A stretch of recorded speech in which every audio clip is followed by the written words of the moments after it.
Samantala, umabot na sa higit 50,000 ang bilang ng mga pasahero na humahabol pauwi ng kanilang mga probinsya sa Parañaque Integrated Terminal Exchange o PITX sa Parañaque City.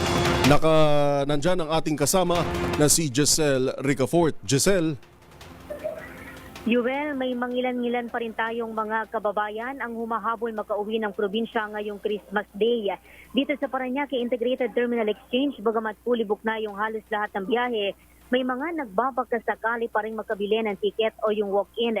Noon pa kasing December 17, nagsimulang maubos ang mga tiket sa advance booking, lalo ang mga pabikol at magtatagal daw yan hanggang December 31. Ilan sa mga humahabol makauwi sa Camarines Sur ang overseas Filipino worker na si Salvi na kahapon lamang nagbalik Pilipinas mula sa Kuwait dahil sa nagkakaubusan na rin daw na tiket.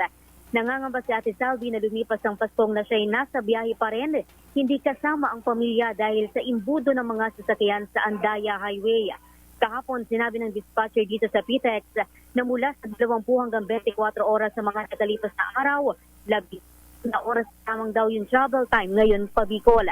Pakinggan natin yung bahagi ng ating panayam. Yun lang kasi ang available din eh. Yung nag-book namin, 24, parang chance, ano din ako. Yun, tapos dumiretso na ako. Wala namang biyahe kagabi. Kaya dito na ako.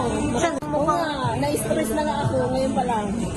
Music ko, 16 hours yata. Or baka makarating ako, 27 na. Ewan ko, bala na. Basta makauwi. Para sa MBC,